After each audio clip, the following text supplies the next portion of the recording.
তৃণমূল রাস্তায় বেরোলে এরকম চোর চোর চোর চোর চোর চোর এত কথা শুনছে।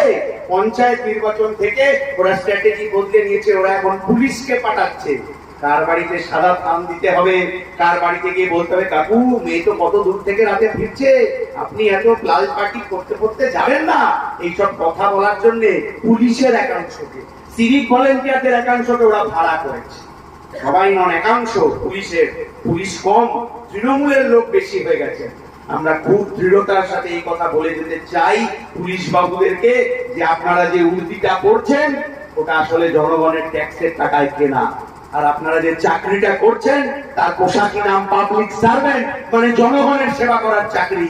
চোর চিটিং বাজদের রক্ষা করতে যাবেন না, হাওয়া চিরকাল একরকম থাকবে না, চোর চিটিং বাজরাও চিরকাল জেলের বাইরে থাকবে না।